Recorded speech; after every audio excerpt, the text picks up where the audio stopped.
Cordial saludo, profe. En este espacio vamos a presentar nuestro proyecto final de física eléctrica del NRC 180, que es un circuito RC de flash de cámara, presentado por Angie Cabrejo Marín y quien le habla David Andrés Niño Walteros.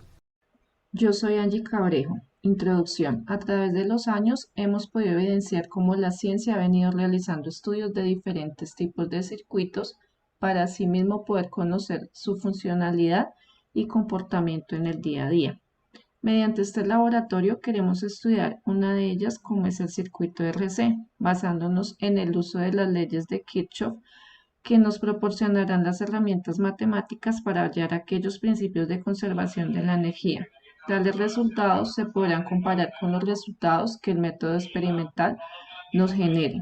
Se considera que un circuito RC es aquel que está compuesto indispensablemente por resistencias, capacitores y que se pueden reducir a un equivalente y donde pueden tener fuentes dependientes como independientes. Objetivos. Objetivo general. Evaluar experimentalmente a través de la simulación de un circuito RC básico, aplicando el funcionamiento de un dispositivo flash fotográfico, los procesos de carga y descarga de un condensador, dadas unas condiciones. Objetivos específicos. Reconocer los elementos de un circuito RC, aplicar las leyes de Kirchhoff al análisis de un circuito resistivo, diseñar y simular un circuito RC que permita tener constantes de tiempo sintonizables y diferentes para los procesos de carga y descarga del capacitor en cuestión. Determinar los valores de corriente, carga y voltaje en un circuito RC.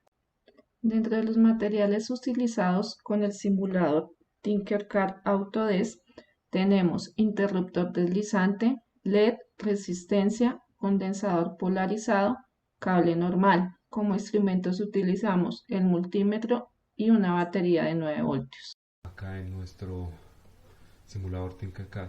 Entonces, como lo mencionaba, tenemos acá nuestra 9 de 9 voltios, que es la que nos alimenta todo el circuito de RC, el flash fotográfico. Tenemos una resistencia de 100 ohmios, tenemos el interruptor deslizante de 3 salidas, tenemos una segunda resistencia de 100 ohmios, tenemos nuestro capacitor de 0.20 faradios y con un voltaje de 9 voltios, y tenemos nuestro LED, que en este caso interactúa como el flash fotográfico. Entonces, a dar inicio a la simulación, acá está prendido, esto quiere decir que está en carga. Acá está prendido nuestro flash, como se puede dar cuenta, profe. Entonces acá está nuestro circuito funcionando, y al cerrarlo se nos toma nuestra foto. Entonces acá nuevamente lo repito, nuestro circuito funcionando, nuestro flash, y al cerrar el circuito toma nuestra foto. También acá en esta simulación utilizamos el multímetro para mostrar las corrientes, para hallar las corrientes tomadas a través del tiempo, que hicimos para descarga y carga del condensador.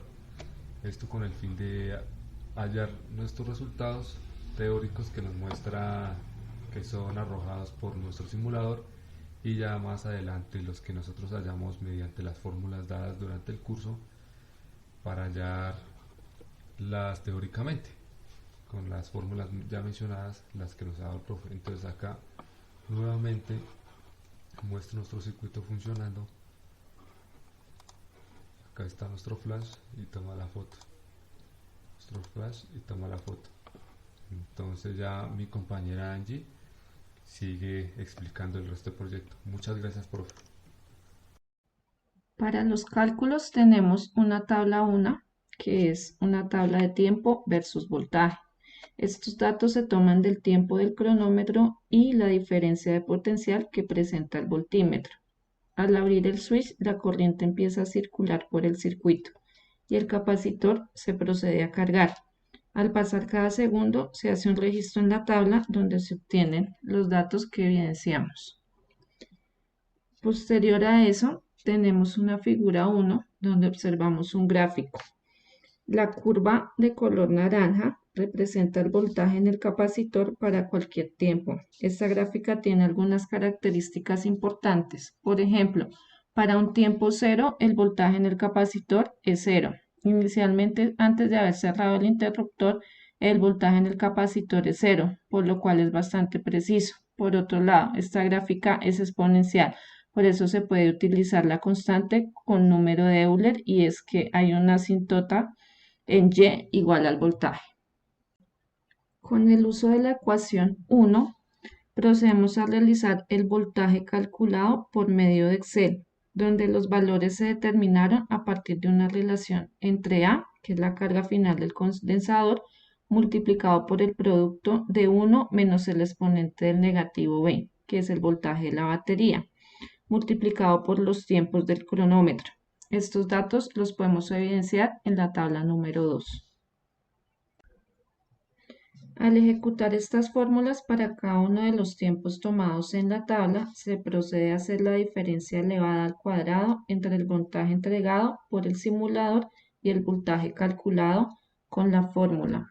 Luego de arrastrar la diferencia de los dos datos en toda la columna, se procede a realizar la sumatoria de las diferencias. Esto lo evidenciamos en la tabla número 3. Con la sumatoria de las diferencias de los voltajes se hace necesario utilizar Solver con el propósito de encontrar los valores ideales para la carga final del condensador A y el voltaje de la batería B. Para hacer uso de Solver requerimos ingresar unos datos, establecer el objetivo, que es la sumatoria de la diferencia entre el voltaje real y el voltaje calculado. En la parte de cambiando las celdas de variables se toma el valor de A y de B. Luego se procede a crear unas restricciones. Estas son que A tiene que ser menor o igual a 100 y B tiene que ser menor o igual a 10. Se selecciona la opción de convertir variables sin restricciones en no negativas y se usa el método de solución GRG no lineal, y se procede a que los datos procedemos de la solución más óptima para A y B. Y estos datos los evidenciamos en la tabla observar que número 4. Suavizó los datos del voltaje calculado para que se asemejaran a los datos del voltaje real. Esto lo observamos en la figura número 2 de voltaje versus tiempo. En base al circuito RC anteriormente construido en nuestro simulador, tomamos valores de corriente cada segundo y a su vez conociendo el valor del voltaje con nuestro voltímetro desde el inicio de la interacción en su proceso de carga. Esto con el fin de conocer el valor de la intensidad de la carga eléctrica que fluye por la malla. Esto lo evidenciamos en la toma de datos de la tabla número 5. Esta actividad experimental nos conduce a su vez a la búsqueda de la confirmación de los valores obtenidos relacionándonos mediante fórmulas matemáticas vistas durante el curso. Para esto utilizamos la ecuación número 2 y la ecuación número 3, fórmulas para hallar los procesos de carga, tiempo, voltajes y capacitancia. Para hacer la aplicación de dicha ley se tuvieron en cuenta las polaridades de cada elemento y la trayectoria que presentaba el circuito. Para el análisis gráfico de la figura número 3 se puede deducir que a medida que la corriente va fluyendo a través del RYC, la carga se va acumulando en el capacitor hasta llegar a tener el mismo valor de la P.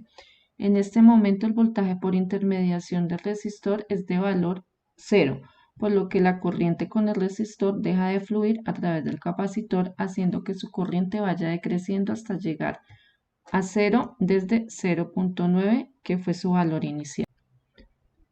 Figura número 4, gráfica. Con este gráfico se puede decir que en él fluye una gran corriente positiva, ya que el voltaje del capacitor que atravesaba en él aumentaba rápidamente, iniciando con un valor de 0.37 en un tiempo de 1 segundo al inicio de la carga y mostrando en su trayectoria por la malla que la cantidad de carga dejaba de cambiar poco a poco, haciendo que el voltaje del capacitor se volviera cada vez más constante, observándose este a partir de los tiempos 154 segundos hasta llegar a su límite con el valor en su voltaje a 9 voltios. Gráfica de la figura 5. Si se observa la gráfico de la descarga, nos damos cuenta que la carga del capacitor va disminuyendo en función del tiempo. Esto se puede explicar con la ayuda de la ecuación 4 y 5 y aplicando la ley de Kirchhoff. Figura 5. Analizando la gráfica de descarga, con la ecuación vemos cómo la resistencia se acerca a cero con respecto al tiempo. Y esto se obtiene porque a medida que el tiempo avanza, la constante de Euler, al estar elevada con una constante negativa, igualmente se acerca a cero. Gráfica de la figura 6. El capacitor ya ha adquirido una carga y después de quitado la fuente del circuito y unido los puntos abiertos cuando se cierra el interruptor, tendremos de la ecuación 6 y 7, observando que la corriente inicial y la carga inicial, además tanto como la corriente, tienden asintóticamente a cero. La corriente es ahora negativa porque tiene un sentido opuesto al de carga. Finalmente concluimos que la utilización de simuladores son herramientas que nos ayudan a ver más a detalle nuestros procesos e interactuar con lo que es un circuito. La descarga de un condensador se da de forma exponencial. La resistencia de paso a demorar este proceso está relacionada con la constante de tiempo. Se logró analizar el comportamiento de la carga y descarga de un condensador a través de una resistencia mediante la variación de voltaje o función de tiempo. Muchas gracias.